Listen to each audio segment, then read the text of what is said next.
सभी को सादर अभिवादन। सत्यार्थ प्रकाश चतुर्थ समोल्लास। विषय है विवाह और गृहाश्रम। पृष्ठ संख्या 108। परोपकारणी सभा 39वां संस्करण। आपके यहाँ यदि भिन्न प्रकाशक की पुस्तक है तो श्लोक के आधार पर हम देख सकते हैं। यदि आपने पिछली कक्षा 12वीं तक सुना है तो उसके आगे से देखेंगे, नहीं तो श्लोक है बुद्धि वृद्धि कराण्याशु, यहां से हम प्रारंभ करेंगे। तो पीछे विवाहित लोगों के लिए कुछ कर्तव्य कर्म महर्षि ने बताए। परस्पर कैसा व्यवहार होना चाहिए, सम्मान पूर्वक स्तुति होनी चाहिए, अभिवादन होना चाहिए। अब जो गृहस्थाश्रम में प्रविष्ट कर चुके हैं उनके लिए कुछ और विशेष विधान किए जा रहे हैं। पहला श्लोक है ये मनुस्मृति का 4थे अध्याय का 19वां श्लोक है। बुद्धि वृद्धि कराण्याशु धन्यानि च हितानि च नित्यं शास्त्राण्यवेक्षेत निगमाश्चैव वैदिकान्। तो गृहस्थियों के लिए अध्ययन की बात कही जा रही है कि उनको शास्त्रों को देखना चाहिए, ग्रंथों को अवेक्षेत देखना चाहिए, पढ़ना चाहिए, सुनना चाहिए। कैसे शास्त्रों को? तो बुद्धि वृद्धि कराणी आशु, जो शीघ्र ही बुद्धि को बढ़ाने वाले हों, हमारी समझ को बढ़ाने वाले हों, ज्ञान को बढ़ाने वाले हों, ऐसे ग्रंथों का, शास्त्रों का अध्ययन करना चाहिए। बुद्धि बढ़ाने वाले, साथ में धन्यानि च हितानि च, और धन धान्य को बढ़ाने वाले और हमारा हित करने वाले जो भी ग्रंथ हैं, शास्त्र हैं, पुस्तकें हैं, प्रवचन हैं, उपदेश हैं, व्याख्यान हैं, उनको हमें सुनना चाहिए, पढ़ना चाहिए। नित्यम, और ये नित्य ही करना चाहिए। नित्यम शास्त्राणि अवेक्षेत, ऐसे शास्त्रों को नित्य ही देखना चाहिए। वो प्राचीन काल के भी हो सकते हैं और आधुनिक भी हो सकते हैं, लेकिन इसके साथ साथ हमें वेद और वेदानुकूल ग्रंथों से भी जुड़े रहना है, जिसके लिए आगे कहा निगमाश्चैव वैदिकान्।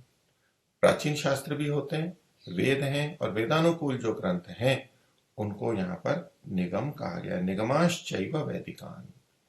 निगम शब्द उन ग्रंथों के लिए प्रयोग किया जाता है जो कि व्याख्या को करने वाले हों। अर्थ ज्ञानोपायः, जो अर्थ के ज्ञान का उपाय होते हैं। वैदिक मंत्रों के, वैदिक बातों को के व्याख्यान में उनको समझने के लिए जो ग्रंथ होते हैं वो निगम कहलाते हैं। और निघंटवः शब्दकोश, निघंटुओं को भी निगम कहते हैं। निघंटु विशेष प्रकार के ग्रंथ हैं जहां विभिन्न नामों को लेके उनके समानार्थी शब्दों को लिखा जाता है, पर्यायवाचियों को, और उस वस्तु के अनेक नाम और एक नाम की अनेक वस्तुएं इत्यादि का जहां संग्रह किया जाता है। तो वस्तुओं को जानने के लिए, अर्थ को समझने के लिए निघंटु होते हैं। एक तरह से कहें शब्दकोश होते हैं, शब्दों का समूह वहां पर होता है। आधुनिक शब्दकोश जैसे शब्दकोश नहीं होते, वो कुछ भिन्न प्रकार के होते हैं, लेकिन उन शब्दकोशों को कैसे हैं, जो वैदिक हैं, वेद से संबंधित हैं, वेदों के बारे में हमें और स्पष्ट करने वाले होते हैं, उनको भी देखना चाहिए, पढ़ना चाहिए।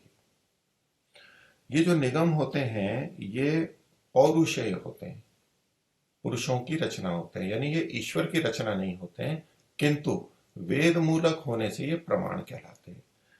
पौरुषेया वेद मूलत्वात् प्रमाणम, वेद के मूल वाले होते हैं, इसीलिए इनको वैदिक कहते हैं।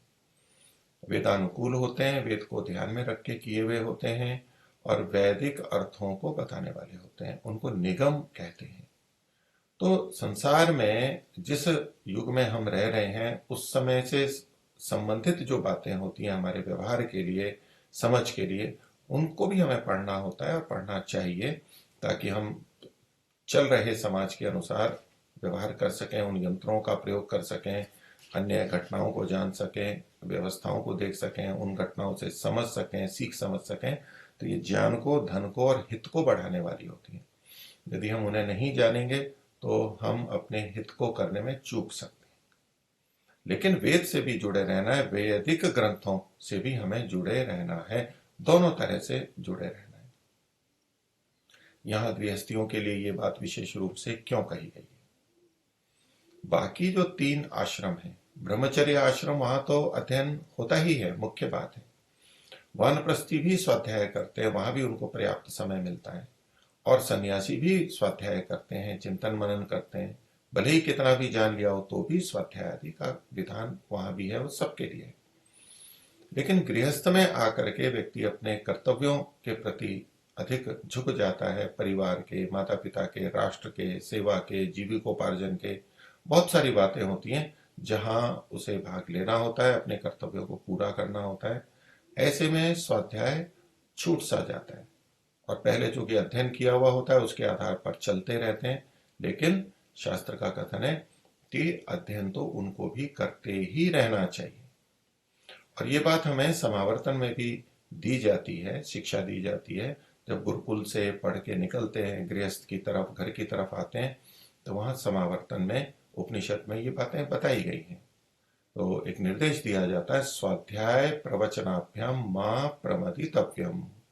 स्वाध्याय से और प्रवचन से कभी प्रमाद नहीं करना चाहिए, अर्थात इनको नित्य प्रति करना चाहिए। यहां भी नित्यम शब्द लिखा हुआ है इस श्लोक के अंदर, उसी बात को कहा जा रहा है। तो स्वाध्याय स्वयं भी अध्ययन करना चाहिए इन शास्त्रों का, अपने वेद के अध्ययन को भी स्वाध्याय कहते हैं। और प्रवचन भी करना चाहिए, बोलना भी चाहिए, जिसको कि महर्षि ने यहाँ पर हिंदी में लिखा भी है। तो ब्रह्मचर्य के बाद में व्यक्ति गृहस्थ में आता है, सोचता है पढ़ना था वो तो मैंने पढ़ लिया, अब आवश्यकता नहीं है, किंतु सतत अध्ययन की आवश्यकता है। आज भी जो विभिन्न क्षेत्रों में कार्य करते हैं, चाहे कंप्यूटर का हो, चाहे चिकित्सा का हो, वैज्ञानिक हो, अनुसंधाता हो, अभियांत्रिकी हो, किसी भी क्षेत्र में कार्य करता है, जो नित्य नई बातों से युक्त रहता है, जानता रहता है, अध्ययन करता है, चाहे पत्र पत्रिकाएं हैं और हैं, उनसे परिचित रहता है, और इसलिए उसमें धन धान्य को बढ़ाने वाले होते हैं, हमारी समझ होती है, हम अच्छी प्रकार से उन कार्यों को करते रहते हैं, हम अद्यतन रहते हैं, अपडेटेड रहते हैं। और साथ में इस आधुनिक ज्ञान में ही प्रवाह में ऐसे ना चले जाएं कि ईश्वर और वेद ही छूट जाए और जीवन का लक्ष्य ही छूट जाए। तो प्राचीन वैदिक ज्ञान को, ऋषियों के ज्ञान को भी जोड़े रखना है, उनका भी स्वाध्याय हमें नियत करना चाहिए, नित्य करना चाहिए। कुछ ना कुछ नया सुनना, समझना, सीखना, उससे हमारा विचार भी चलता है, हमारा चिंतन चलता है, बुद्धि सजग रहती है, और वर्तमान की परिस्थितियों में कैसे सामंजस्य करना है, कैसे रास्ता निकालना है, कैसे शीघ्रता से आगे बढ़ना है, ये सब हमारे को सूझता रहता है और हमारी प्रगति होती रहती है। इसलिए गृहस्थ के लिए ये आवश्यक माना गया। वो इस आलस्य में ना चला जाए कि मैं तो पढ़ चुका हूं, अब मुझे पढ़ने की क्या आवश्यकता है। तो ऋषियों ने तब के लिए भी ये कहा था और आज भी ये उतना ही संगत है, बहुत अधिक संगत है। और ऐसा करने से अन्य लाभ क्या होते हैं उसको भी बताया अगले श्लोक में। मनु जी कहते हैं, यथा यथा ही पुरुषः शास्त्रम समधिगच्छति। जैसे जैसे पुरुष, पुरुष का मतलब है व्यक्ति, मनुष्य, यहाँ स्त्री और पुरुष वाला भेद करके पुरुष मात्र के लिए नहीं कहा जा रहा है, इसमें सबका ग्रहण होता है, स्त्री और पुरुष का। तो जब जब भी मनुष्य, जैसे जैसे मनुष्य शास्त्र की ओर जाता है, उसका और अधिक अध्ययन करता है, तथा तथा विजानाति, वैसे वैसे वो उसको अधिक जानता है। बाल्यावस्था में, ब्रह्मचर्य अवस्था में जब पढ़ा था तब एक भिन्न रूप में पढ़ा था, आज हम व्यवहार कर रहे हैं, अब उन्हीं शास्त्रों को पढ़ते हैं तो भिन्न रूप में हमें वो समझ में आते हैं और विस्तृत समझ में आते हैं, अच्छे समझ में आते हैं। तो और जितना जितना उसको जानता है, विज्ञानम चास्य रोचते, वो विज्ञान उसको रुचिकर लगने लगता है, अच्छा लगने लगता है, जीवन उपयोगी लगने लगता है। अनेक बार बाल्यावस्था में जब हम जो चीजें बहुत कुछ पढ़ते हैं, वो चाहे स्वास्थ्य के बारे में है, भूमि के बारे में है, परिचय बहुत कुछ कराया जाता है, परिवेश से परिचय कराया जाता है, तब हमें अनेक बार ये लगता है कि इसकी क्या आवश्यकता है, इसकी क्या उपयोगिता है। तो बस परीक्षा देनी है, उत्तीर्ण होना है, नौकरी लगनी है, धंधा करना है, लोगों को लगे कि हाँ इन्होंने अच्छे अंक प्राप्त किए, इत्यादि प्रयोजन बन जाते हैं, क्योंकि वो तात्कालिक होते हैं। लेकिन आगे चल करके जब हम उसको पढ़ते हैं तो लगता है ये तो बहुत जीवन उपयोगी है। जो बातें हमें बहुत छोटी लगती थी वो बाद में हम ही कहने लग जाते हैं ये बहुत बड़ी बात कही गई है, बहुत महत्वपूर्ण बात कही गई है, ये शिक्षा तो देखो वहां से कही गई है। तो जैसे जैसे हम बड़े होते हैं, जीवन की परिस्थितियों से ऊंच नीच से गुजरते हैं, हमें वही बातें बहुत अच्छी लगने लगती हैं, समझ में आती हैं, और वो बहुत रुचिकर लगने लगती हैं, बहुत अच्छी लगने लगती हैं, वो शास्त्र हमें अच्छा लगने लगता है। तो इसको सतत जब हम उससे जुड़े रहते हैं तो अच्छा लगने लग जाता है। क्योंकि ये समस्या अनेकों के सामने रहती है कि जिस शास्त्र में रुचि नहीं हो रही है, अच्छा नहीं लग रहा है, फिर छोड़ देते हैं। थोड़ा सा पढ़ा, थोड़ी प्रेरणा हुई, थोड़ा पढ़ा, फिर छोड़ दिया। नहीं, उसको जब हम पढ़ते रहते हैं तो उसमें बहुत रुचि हो जाती है। सत्यार्थ प्रकाश को लेकर के भी हम इस बात को देख सकते हैं कि बहुत से व्यक्ति प्रेरणा से पढ़ते हैं, थोड़ा पढ़ते हैं, फिर कहते हैं जी हमें तो समझ में नहीं आता, उठा करके रख देते हैं, रुचि नहीं होती है। लेकिन जहां ऐसे लोग मिलेंगे जो सत्यार्थ प्रकाश को छोड़ करके बैठ जाते हैं, अन्य सरल ग्रंथों पे चले जाते हैं, वहां ऐसे भी मिलेंगे जो सत्यार्थ प्रकाश से ऐसे लग जाते हैं कि उनको दूसरी चीज अच्छी ही नहीं लगती, न सत्यार्थ प्रकाश इतना महत्वपूर्ण बन जाता है। तो कारण वो उसमें लगे रहते हैं, नहीं समझ में आता है तो भी लगते हैं, कुछ समझ में आता है फिर और समझ में आता है, फिर लगने लगता है ये तो बहुत ही महत्वपूर्ण ग्रंथ है। ऐसी ही बात वेद आदि शास्त्रों पर भी घटती है। वेद समझ में नहीं आ रहे हैं लेकिन उसका स्वाध्याय करते रहते हैं तो वेद इतने प्रिय बन जाते हैं कि वेद से भिन्न दूसरी चीज प्रिय ही नहीं लगती, वो सबसे प्रिय लगने लगते हैं। यही बात वहां तक जो नहीं पहुंचते तो उपनिषद हैं, दर्शन हैं, अन्य भी हमारे रामायण महाभारत हैं, इन सब ग्रंथों पे ये बात लागू होती है। तो हमें पढ़ते रहना है, पढ़ते रहना है, और पढ़ते पढ़ते जब हम उसको समझने लगते हैं, उसकी उपयोगिता समझ में आ जाती है, तो अब वो रुचिकर लगने लग जाता है। इन दो श्लोकों का अर्थ महर्षि ने जो किया है उसको भी देख लेते हैं कि जो बुद्धि, धन और हित की शीघ्र वृद्धि करने वाले शास्त्र हैं। तो बुद्धि वृद्धि करानी, धन्यानी, धन धान्य के लिए, ये धन के लिए लिखा महर्षि ने, और हितानी हितकारी जो है, शीघ्र वृद्धि करते हैं, विलंब से भी करते हैं।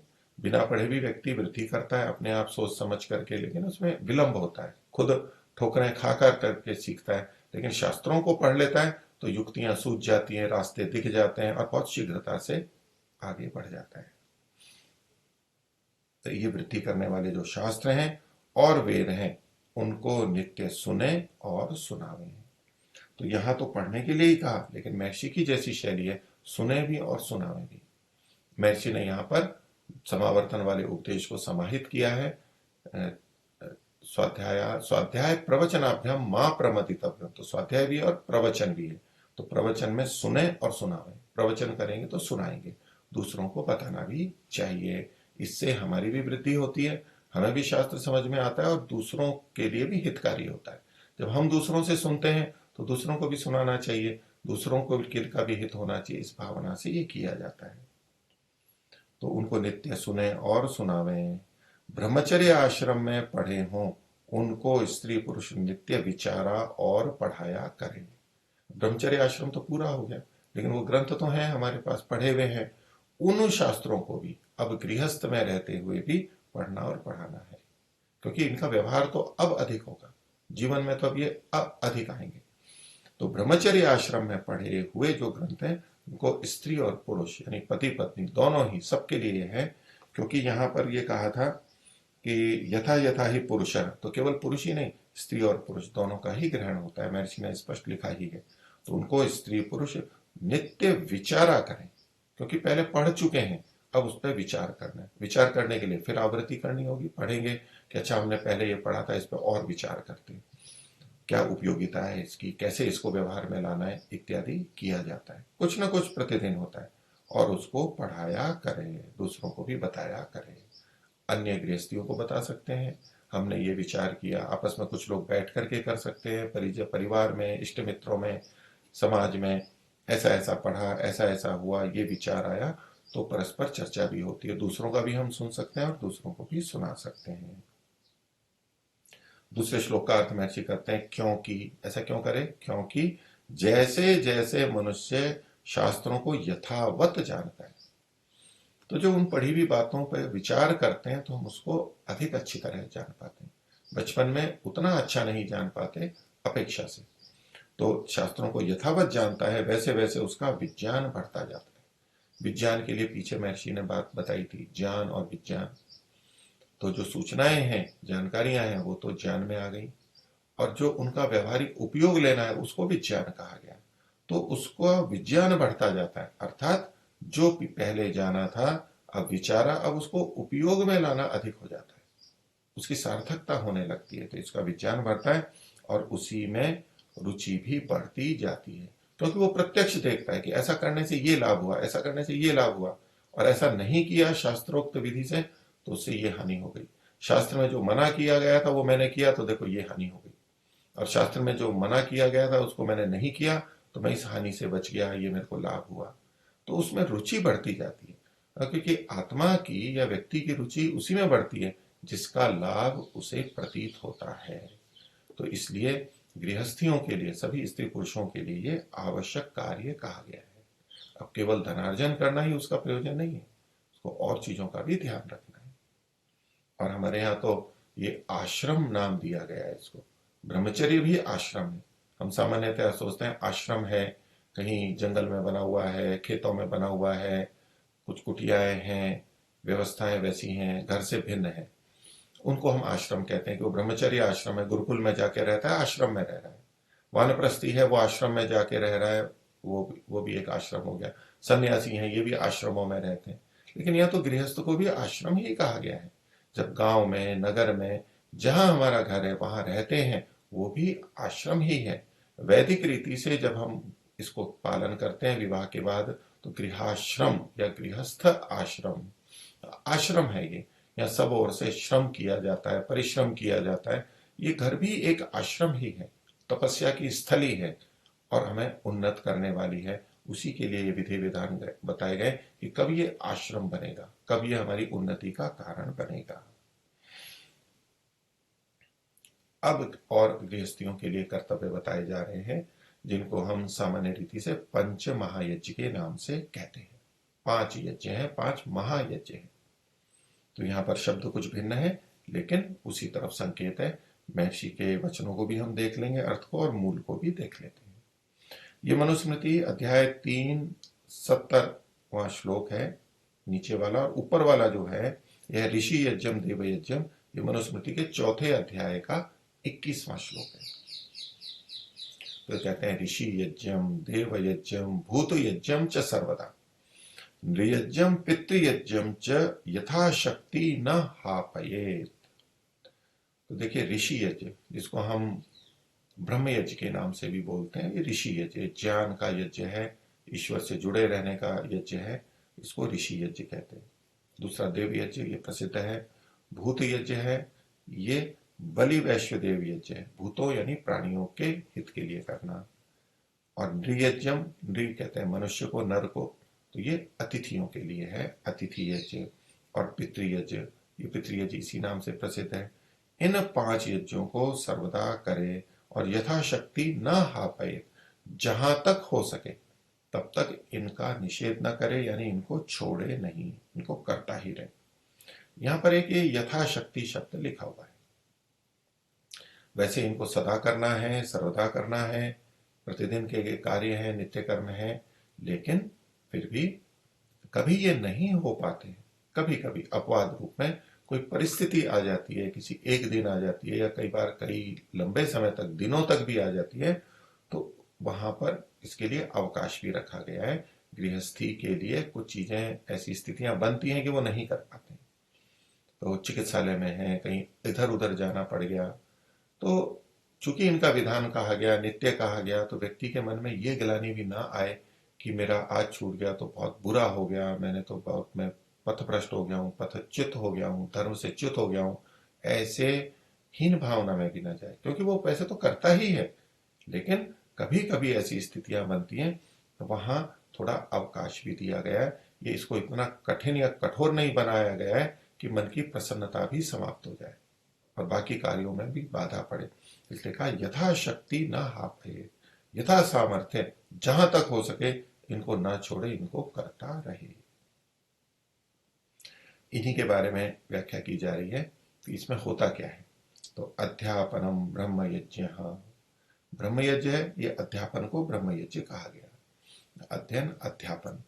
और ब्रह्म यज्ञ में हम यहाँ पर परमात्मा की उपासना, इसको भी ब्रह्म यज्ञ कहते हैं, संध्या को भी ब्रह्म यज्ञ कहते हैं। तो ब्रह्म ज्ञान के लिए भी आता है और परमात्मा के लिए भी आता है। वेद का अध्ययन भी ब्रह्म यज्ञ के अंतर्गत आता है, क्योंकि जब हम ध्यान में बैठते हैं, उपासना करते हैं, तब भी हम परमात्मा से जुड़ते हैं। और जब हम वेदादि शास्त्रों को पढ़ते हैं तब भी उसमें चूंकि ब्रह्म की बहुत चर्चा होती है, वहां भी हम ब्रह्म से जुड़ते हैं, ईश्वर से जुड़ते हैं, इसलिए वो भी ब्रह्म यज्ञ के अंतर्गत आता है। तो और पढ़ाना भी इसी में आ गया, क्योंकि विद्या को वो दे रहा है, विद्या रूपी यज्ञ कर रहा है। तो अध्यापनम ब्रह्म यज्ञ, पितृयज्ञश्च तर्पणम। जो पितर लोग होते हैं उनको तृप्त करना, संतुष्ट करना, उनकी आवश्यकताओं की पूर्ति करना। इनका विस्तार से वर्णन तर्पण आगे महर्षि बताएंगे, उसको हम वहीं देखेंगे। होमो दैवो, होम करना, अग्निहोत्र करना, ये देव यज्ञ हो गया। बलिर्भव, तो बलि देना, जो बलि वैश्वदेव यज्ञ करते हैं, कुछ हमारे भोजन में से निकाल करके अन्य प्राणियों के लिए, निराश्रित प्राणियों के लिए, प्रकृति में स्थित प्राणियों के लिए देना, बलि देना, ये भूत यज्ञ कहलाता है। अब यहाँ बलि का मतलब वो पशुओं की बलि का तात्पर्य नहीं है, वो अर्थ नहीं लेना चाहिए, वो निषिद्ध है, वो नहीं किया जा सकता। वो जहां प्रचलित है या प्रचलित हुआ था वो मिथ्या था, वेद विरुद्ध था। यहाँ बलि कहते हैं जो हम कुछ भोजन आदि करते हैं उसमें से निकाल के उनको देना, पशु पक्षियों को, कीटों को के लिए देना। नृयज्ञो अतिथि पूजनम, नृयज्ञ जो है वो अतिथियों की पूजा है, अतिथियों का सत्कार है, उनको अन्न पान भोजन छादन जो आवश्यक है वो देना, यथा समय देना, ये अतिथि पूजन है। अर्थात ये पंच महायज्ञों का ही वर्णन किया गया है। मनुस्मृति का ही एक अगला श्लोक है, तीसरे अध्याय का 81वां। तो चूंकि पीछे हमने देखा था जो पहला श्लोक था चौथे अध्याय का 21वां, ऋषि यज्ञ, ऋषि शब्द वहां पर था जो ब्रह्म यज्ञ है। तो ब्रह्म यज्ञ के रूप में तो कहा अध्यापनम ब्रह्म यज्ञ। अब नीचे जो श्लोक है, स्वाध्यायेन अर्चयेत ऋषीन, अर्चयेत ऋषीन, तो स्वाध्याय के द्वारा ऋषियों की अर्चना करे, पूजा करे, उनका सम्मान करे। तो जो ऋषियों ने लिखा है, ऋषि लोग दृष्टा होते थे, यथार्थ वक्ता होते थे, उन्होंने कोई पुस्तक लिखी है, उन्होंने कोई सूत्र लिखा है, कोई संदेश दिया है, उसका स्वाध्याय करना, मनन करना, ये उनकी अर्चना है, ये उनकी पूजा है, उनके प्रति सत्कार है। और उसको न पढ़ना उनकी उपेक्षा है, उनकी अवहेलना है। तो ये ऋषि यज्ञ में आ गया, ये ब्रह्म यज्ञ के अंतर्गत आ गया। होमैर देवान यथा विधि, होम के द्वारा देवताओं की अर्चना की जाती है, उनकी स्तुति की जाती है, उनका हित किया जाता है। तो जड़ देवता, चेतन देवता, जड़ देवताओं के लिए हितकारी, उनकी शुद्धि के लिए कार्य किया जाता है। पितृन श्राद्धैश्च, और पितरों की पूजा अर्चना कैसे की जाती है? श्राद्ध के द्वारा की जाती है। सत्य का धारण करना, और इसका विस्तार से वर्णन आगे महर्षि कहेंगे। श्राद्ध और तर्पण की चर्चा आगे ही आने वाली है, वहां और इसको विस्तार से देखेंगे। तो पितरों के प्रति श्राद्ध रखें। और ऋण अन्नैर भूतानि बलि कर्मणा, तो मनुष्यों को यानी अतिथियों को अन्न के द्वारा, भोजन आदि के द्वारा, और भूतानि, भूत जो है अन्य प्राणी हैं, उनको बलि कर्म के द्वारा अर्चयेत, उनकी अर्चना करे। अब देखिए यहाँ पर भूत शब्द है, ये प्राणियों के लिए आया है। एक भूत हम कहते हैं कि पृथ्वी एक भूत है या महाभूत है, वो महाभूत, भूत जो जड़ पदार्थों के लिए कहा जाता है। यहाँ भूत का मतलब वो जड़ नहीं है, यहाँ पर चेतन है, जो प्राणी है, जीवित जीवित जगत है, उनके लिए यहाँ पर भूत शब्द आया है। तो इन 5 यज्ञों का यहाँ संकेत किया, इसका विस्तार महर्षि आगे कर रहे हैं और संकेत दे रहे हैं कि इसमें से कुछ तो हम पहले बता चुके हैं। तो कहते हैं 2 यज्ञ ब्रह्मचर्य में लिख आए। तो ये तृतीय समोल्लास में, जो कि अध्ययन अध्यापन का अध्याय समोल्लास है, जो कि ब्रह्मचारियों के लिए मुख्य रूप से है, वहां पर इन 2 यज्ञों का, प्रथम 2 यज्ञों का यानी ब्रह्म यज्ञ और देव यज्ञ का विस्तार से वर्णन कर दिया है। महर्षि ने पहले समोल्लास में तो ईश्वर का विषय लिया, फिर दूसरे और तीसरे में शिक्षा, अध्ययन अध्यापन का लिया, वो ब्रह्मचर्यों के लिए लिया। और ब्रह्मचर्य के बाद में यहाँ पर गृहस्थियों का प्रसंग चल रहा है। तो कहा कि वो जो 2 यज्ञ थे वो तो हम वहां लिखाए हैं, वहां उनके लिए भी ये मुख्य थे, वो वहां कर ही रहे हैं। ब्रह्मचारियों के लिए अतिथि यज्ञ करना, बलि वैश्य देव यज्ञ करना, पितृयज्ञ करना आवश्यक नहीं होता है, वो अभी विद्याध्ययन में लगे। लेकिन जब गृहस्थ में आते हैं तो पांचों यज्ञ करने होते हैं। तो ब्रह्मचर्य में जो ब्रह्म यज्ञ देव यज्ञ कहा वो गृहस्थ में छूट नहीं जाता है। हम ये न समझे कि ये तो वहां कहे थे ब्रह्मचारियों के लिए हैं, यहाँ नहीं, ये सबके लिए होते हैं। तो ये दो पहले लिखाए हैं। वे अर्थात वो दो कौन से हैं? तो एक वेदादि शास्त्रों का पढ़ना, पढ़ाना, संध्योपासन और योगाभ्यास। तो ये जो ब्रह्म यज्ञ है, जिसको ऋषि यज्ञ नाम से भी यहाँ कहा गया, तो वेदादि शास्त्रों का पढ़ना और पढ़ाना ये इसमें आएगा, जैसा कि स्वाध्यायन अर्चयित ऋषि ने दिखाई है, और अध्यापनम ब्रह्म यज्ञ ये शास्त्र के प्रमाण है। और फिर संध्योपासना भी लिखा, जो दोनों संध्या के समय में ईश्वर की उपासना की जाती है, वो भी इसके अंतर्गत आता है। और योगाभ्यास, तो योगाभ्यास में अष्टांग योग का जो अभ्यास है वो भी ईश्वर प्राप्ति के लिए है, इसलिए वो भी ब्रह्म यज्ञ के अंतर्गत आता है, और ये सबके लिए ही। अनेक बार ब्रह्म यज्ञ का अभिप्राय केवल संध्या करने को लिया जाता है, संध्या करना ये ब्रह्म यज्ञ है, और स्वाध्याय कर रहे हैं तो उसको ब्रह्म यज्ञ नहीं माना जाता। तो संध्या उपासना भी ब्रह्म यज्ञ में आता है, और वेदादि शास्त्रों का अध्ययन भी और अध्यापन भी, ये भी ब्रह्म यज्ञ के अंतर्गत ही आता है। महर्षि के वचन और मनुस्मृति के प्रमाण इसमें एकदम स्पष्ट है। तो और दूसरा है देव यज्ञ। तो देव यज्ञ को भी हम अग्निहोत्र से मुख्य रूप से लेते हैं, होम करते हैं, तो वो देव यज्ञ है, पर इसमें भी व्यापक अर्थ है। यज्ञ के व्यापक अर्थ हैं, देव के व्यापक अर्थ हैं। तो इसलिए महर्षि क्या लिखते हैं? विद्वानों का संग। तो देव का मतलब विद्वान हो गया, और यज्ञ के देव पूजा, संगतिकरण, दान, ये अर्थ होते हैं। तो उनका संगतिकरण संग है, विद्वानों का संग, ये भी देव यज्ञ है। उनकी सेवा, पवित्रता का भाव रखना, अंदर बाहर दिव्य गुणों को धारण करना, ये भी देवत्व देव यज्ञ कर रहे हैं हम, क्योंकि हम देवत्व की ओर जा रहे हैं। पवित्रता करके भी हम देवत्व की ओर जाते हैं, और गुणों को धारण करके भी हम देवत्व की तरफ जा रहे हैं, तो ये भी देव यज्ञ है। दातृत्व, देना, तो देव चूंकि देने से होता है, जो देते हैं उनको देव कहते हैं, देवो दानाद्वा, देना उनमें होता है, इसलिए देवत्व है। तो जब हम देते हैं किसी को, जो भी कुछ हमारे पास है, अतिरिक्त है, जितना दे सकते हैं, धन धान्य या वचन या शिक्षा, कुछ भी दे सकते हैं, सहारा दे सकते हैं, संरक्षण दे सकते हैं, उत्साह दे सकते हैं, कुछ भी दे सकते हैं, तो ये जो दातृत्व है, देनापन है, ये भी देव यज्ञ है। अग्निहोत्र मात्र नहीं है, उसमें भी हम देते हैं, आहुति देते हैं, वो भी देव यज्ञ है। लेकिन अन्य कुछ देना भी दातृत्व, ये देव यज्ञ के अंतर्गत आता है। आगे है विद्या की उन्नति करना। जब देव हम विद्वान को बोलते हैं, तो विद्वानों को बनाना, विद्या की उन्नति करना, अविद्या को हटाना, ये भी देव यज्ञ के अंतर्गत आता है। अब यहाँ पर देखिए, सीधे सीधे अग्निहोत्र का उल्लेख नहीं किया गया, शब्द यहाँ पर नहीं आ पाया है, लेकिन वो अंतर्भावित है। हम पीछे का देख लें, आगे का देख लें, तो वो अग्निहोत्र तो इसमें समाहित ही है। हम ऐसा ना समझ लें कि यहाँ देव यज्ञ की जो जो चीजें लिखी हैं बस वही देव यज्ञ है, अग्निहोत्र इसमें नहीं है। महर्षि अग्निहोत्र को भी देव यज्ञ बता चुके हैं, यहाँ भी आगे और पीछे अग्निहोत्र इसमें सम्मिलित है।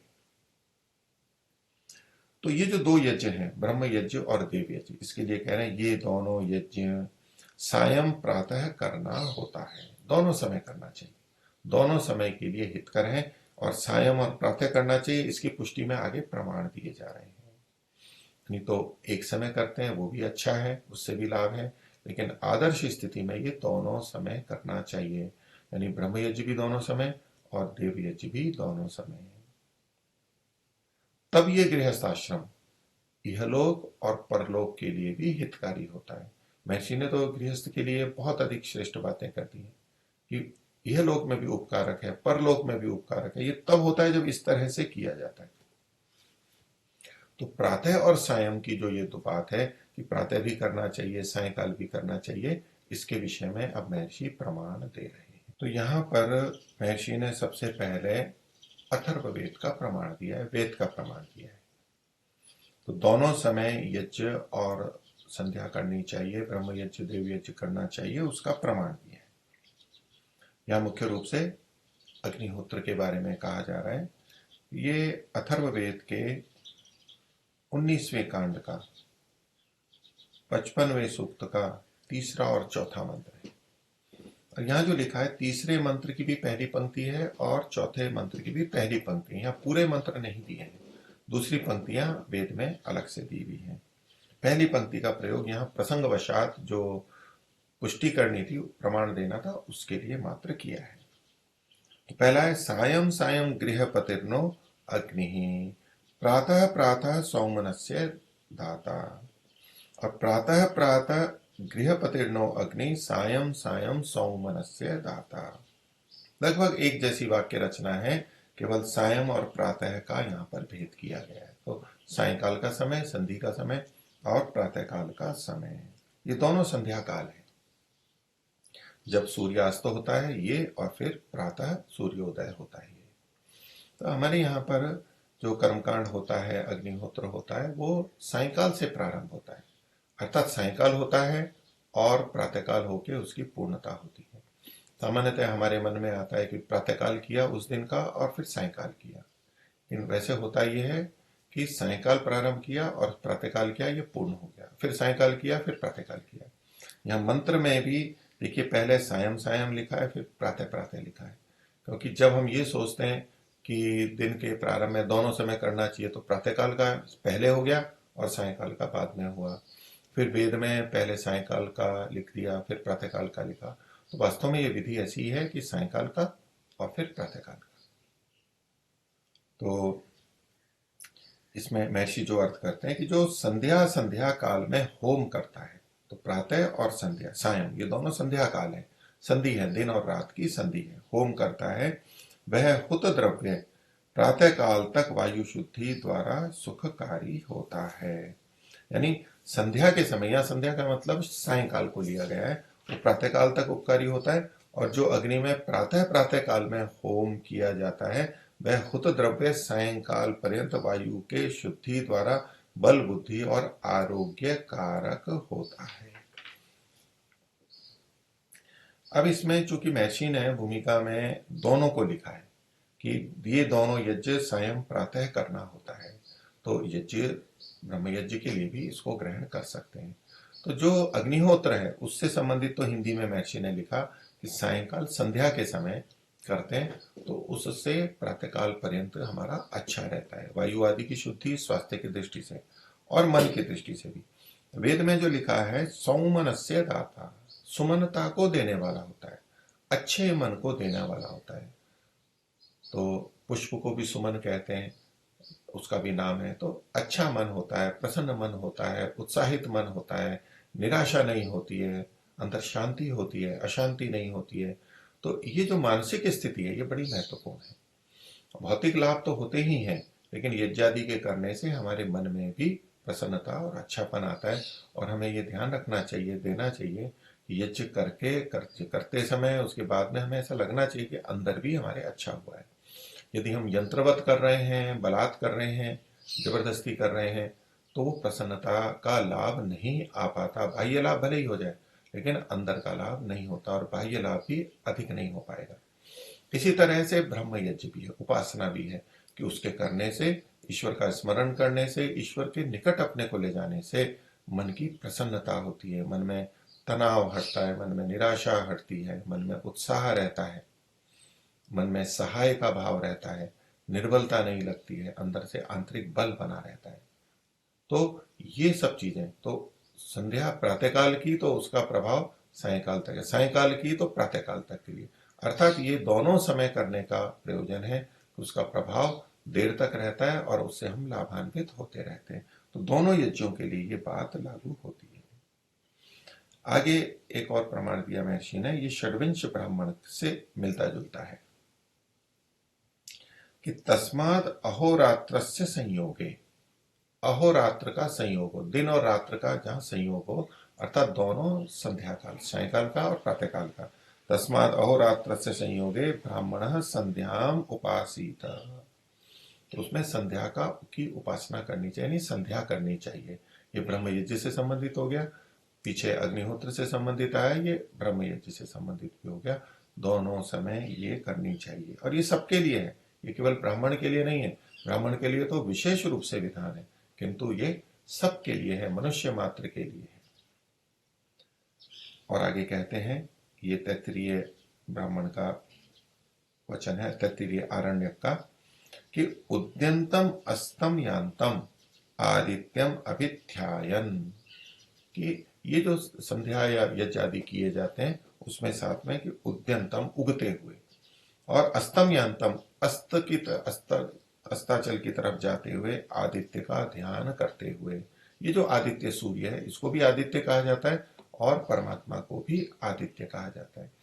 तो हम प्रातःकाल का सूर्य देखेंगे, इसका मतलब है हम प्रातःकाल शीघ्र उठेंगे और फिर अपने जीवन के कार्यों को करते हुए सायंकाल कार्यों का विराम देंगे, तब भी हम सूर्य को देखेंगे। तो सूर्योदय को देखना और सूर्यास्त को देखना, प्रकृति से जुड़ना, ये अपने आप में हमारे इस तंत्र को बनाने के लिए भी बहुत आवश्यक है कि सूर्योदय में, सूर्य के समय सूर्य को देखने से जो प्रकाश हमारे नेत्रों के द्वारा मस्तिष्क में जाता है तो हमारी अंदर की घड़ी उसके अनुकूल बन जाती है और हमारा सारा तंत्र उसी तरह से कार्य करता है, क्योंकि हम इस प्रकृति के बीच में पैदा हुए हैं, इससे प्रभावित होते हैं और हमारी रचना ही ऐसी है।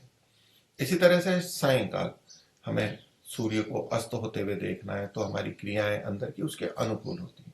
आज की परिस्थितियों में अनेक बार हम घरों के अंदर रहते हैं, वहां का अपना प्रकाश है और अनेक बार सूर्योदय नहीं देख पाते हैं और इसी तरह सूर्यास्त का भी हमें पता नहीं लगता। हम एक ही स्थिति में घर में रहते हैं, कार्यालयों में रहते हैं, बंद रहते हैं, प्रकाश एक जैसा बना रहता है। तो जो प्रकृति का परिवर्तन है, क्योंकि ये शरीर भी प्रकृति से जुड़ा हुआ है और उसके साथ तालमेल होने पे ही इसका सुख है, इसका हित है और इसका स्वास्थ्य है, उससे हम दूर हट जाते हैं और ऐसे में हमारा अंदर का चक्र है, अंदर समय का जो चक्र है वो टूट जाता है या अस्त व्यस्त हो जाता है। ऐसे में खाना पीने में, सोने में और इन सब में परिवर्तन होने से फिर पूरे तंत्र में अस्त व्यस्तता होने से किसी को कुछ विकार, किसी को कुछ विकार ये होने लगते हैं। तो अपने इहलोक की सिद्धि के लिए, उसके हित के लिए, कल्याण के लिए ये चीजें ऋषियों ने हमारे लिए आवश्यक कही हैं, वेद ने आवश्यक कही हैं कि प्रातःकाल और सायंकाल दोनों समय यज्ञ का और संध्या का विधान है। उसमें सूर्य को देखना भी साथ में होता है, सूर्य को देखना भी साथ में हो जाता है। यद्यपि उसमें विकल्प भी हैं, कभी नहीं कर पाए आगे पीछे भी किया जाता है, सूर्यास्त से पहले भी होता है, सूर्यास्त के समय भी होता है और सूर्यास्त के बाद भी होता है।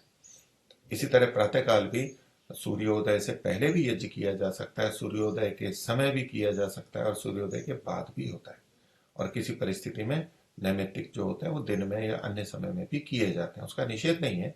लेकिन जो एक नियमित चीज है वो सूर्य के साथ जोड़ करके है और दिन और रात की जो संधि वेला है, परिवर्तन है, जिसमें कि सामंजस्य की स्थिति रहती है, हमें सामंजस्य करना होता है, बदलाव होता है। जैसे ऋतुओं की संधियां होती हैं, एक ऋतु से दूसरे ऋतु में जाते हैं तो बीच का संधि काल होता है, जहाँ पिछले भी गुण होते हैं, अगले भी गुण होते हैं। ऐसे ही दिन और रात दोनों के गुण जहां आने लगते हैं वो संधि काल है। वो समय है जब हमारा शरीर, हमारी इंद्रियां, हमारा मस्तिष्क उस नई स्थिति के अनुरूप बनता है। दिन के बाद में रात्रि की तरफ जाना है तो वो उसके अनुरूप बनता है, ऐसे ही रात्रि से जब दिन में आना होता है तो उसके अनुरूप होता है। वो अनुरूपता, अनुकूलन हम प्रकृति से संपर्क में आकर के कर सकते हैं, सूर्य के संपर्क में आके कर सकते हैं। तो ये कहा उद्यंतम अस्तम यान्तम आदित्यम अभिध्यायात्, उसका ध्यान करे, उसको देखे। महर्षि ने इसके लिए जो अर्थ किया है उसमें आदित्य का मतलब चूंकि परमेश्वर भी है वो भी साथ में जोड़ा है। तो महर्षि लिखते हैं इसके अर्थ में कि इसीलिए दिन और रात्रि के संधि में अर्थात सूर्योदय और अस्त समय में परमेश्वर का ध्यान और अग्निहोत्र अवश्य करना चाहिए। तो ध्यान भी आ गया और अग्निहोत्र भी आ गया। अब इसमें सूर्य का दर्शन सीधे नहीं लिखा है महर्षि ने, किंतु जब सूर्योदय और सूर्यास्त के समय हम अग्निहोत्र करेंगे, हम संध्या करेंगे, तो वहां पर उसका दर्शन होगा ही, वो उसमें समाहित हो गया है। प्रातःकाल की संध्या हम पूर्वाभिमुख करेंगे, वहां सूर्य उदय होगा, उसकी तरफ मुख करेंगे, खुले में जाके करेंगे यथासंभव यथाशक्य। सर्दियों में वो नहीं हो सकता है तो कुछ खिड़की खोल के या कुछ और संकेत से करेंगे। इसी तरह सायंकाल सूर्यास्त है, सूर्य का अस्त होना हम देख रहे हैं, भ्रमण कर रहे हैं, पक्षी भी आ रहे हैं, सब परिवर्तन प्रकृति तो हमें संकेत देती है। प्रातःकाल भी पक्षी बोलते हैं, रात्रि सायंकाल भी पक्षी बोलते हैं और परिवर्तन होते हैं, तो उससे हम अनुकूलन लाते हैं, लाने का प्रयास करना चाहिए। तो उस समय में परमेश्वर का ध्यान, ये आदित्यम अभिध्यायेत, आदित्यम अभिध्यायन, इसके साथ में महर्षि ने ये जोड़ दिया।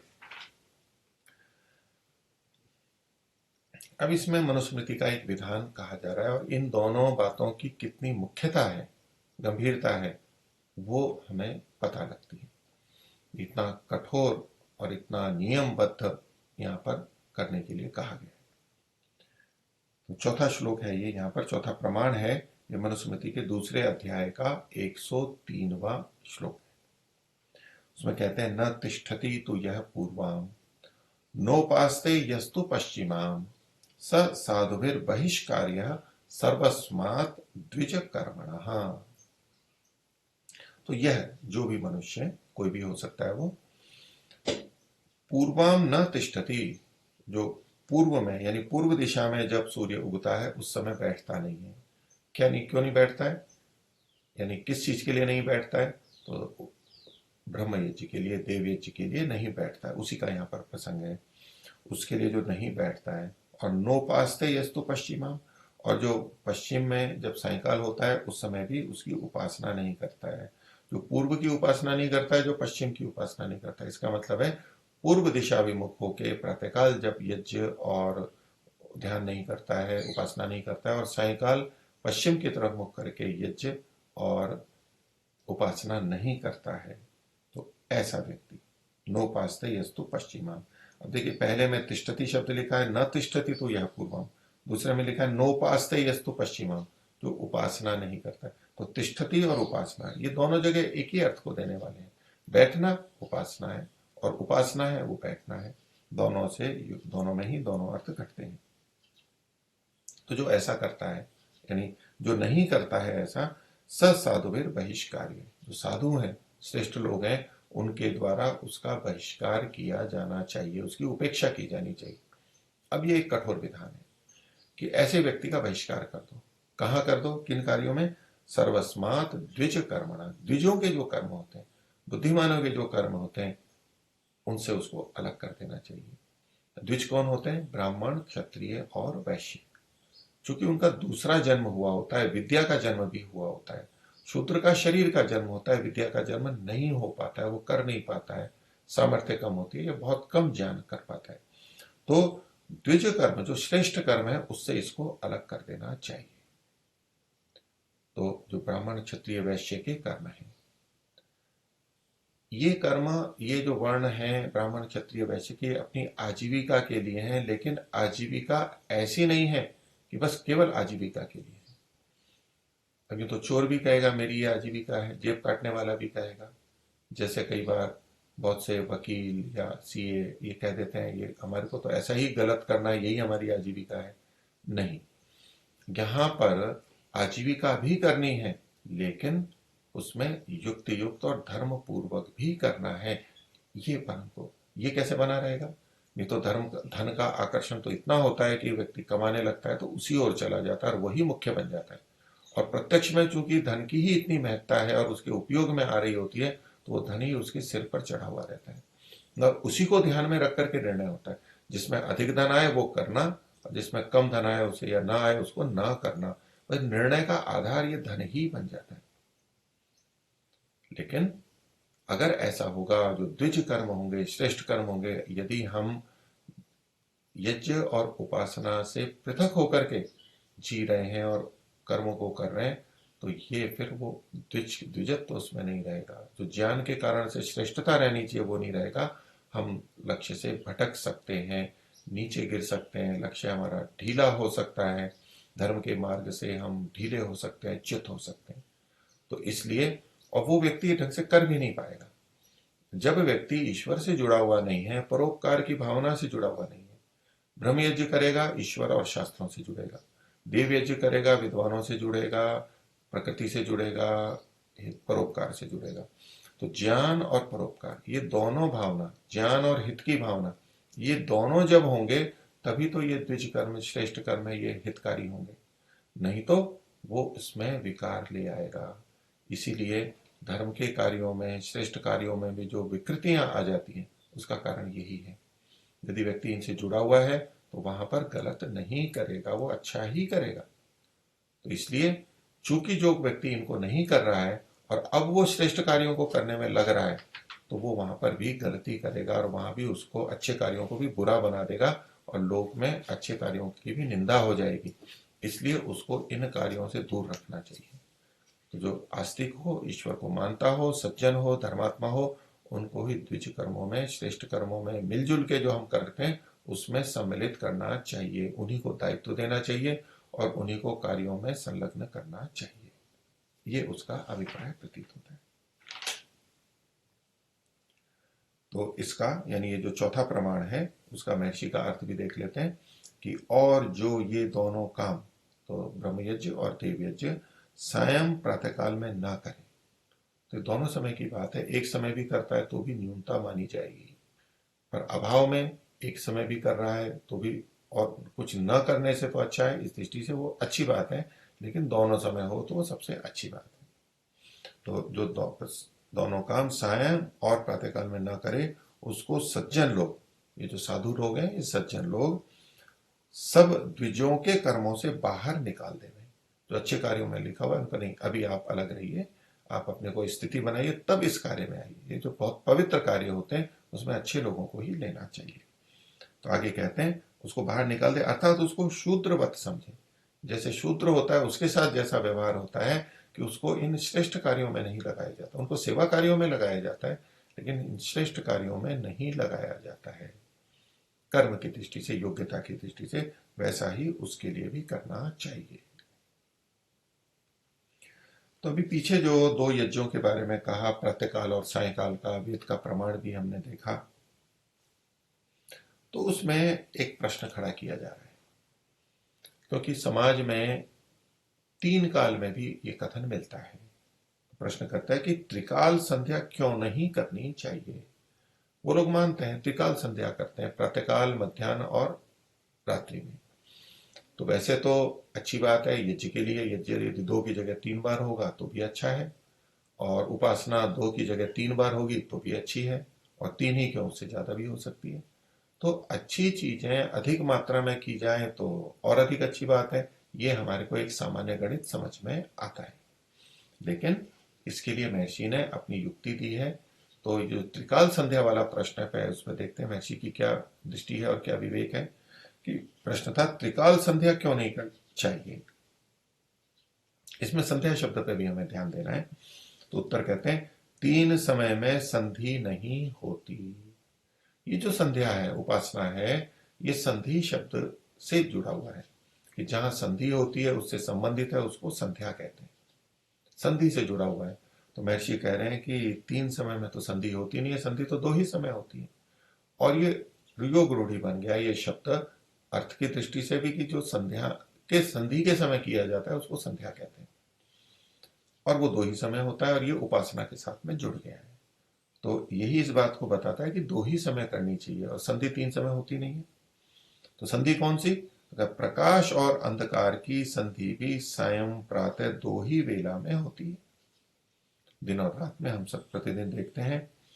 तो जो इसको न मानकर मध्यान्ह काल में तीसरी संध्या करना माने, वह मध्य रात्रि में भी क्यों न करे। एक प्रति प्रश्न उस पर किया गया, विपरीत प्रश्न किया गया कि ठीक है, कोई कह सकता है कि भाई दिन के भी 2 भाग हो गए, पहले का पूर्वार्ध एक उत्तरार्ध, तो मध्यान्ह भी एक संधि हो गई, लेकिन वह प्रकाश की दृष्टि से नहीं है, तो वहां तो वैसे ही बीच का है। तो मध्यान्ह का करेंगे तो फिर मध्य रात्रि भी आपको ले लेनी चाहिए, पर मध्य रात्रि का तो कहते नहीं है, क्योंकि वो तो त्रिकाल संध्या ही कहते हैं।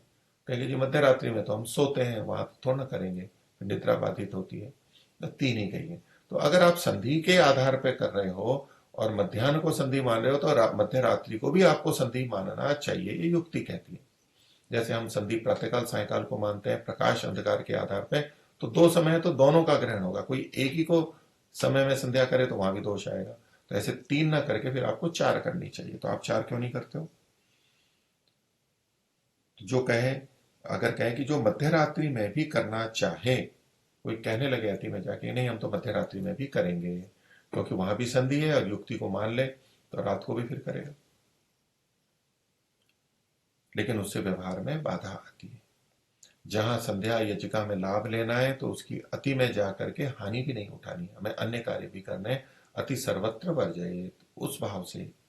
तो अगर मध्य रात्रि को भी माने और आप उसको ही संधि कहते हो, तो महर्षि एक उसमें युक्ति दे रहे हैं उनके खंडन में कि तब तो प्रहर प्रहर में, एक एक प्रहर होता है, 4 प्रहर रात्रि में, 4 प्रहर दिन में, तो इसमें जो चौथा प्रहर होता है प्रातःकाल का होता है, फिर ऐसे सब प्रहर, तो उन प्रहरों की भी तो संधि होती है, 3-3 घंटे में बदलते हैं, प्रहर हो गया। तो जब हम दिन और रात्रि में कर रहे हैं, मध्याह्न में और मध्य रात्रि में कर रहे हैं, तो ये हम 6-6 घंटे में कर रहे हैं। जब हम प्रातः और सायं करते हैं तो ये एक तरह से हो गया 12-12 घंटे में, लगभग औसतन मान लें।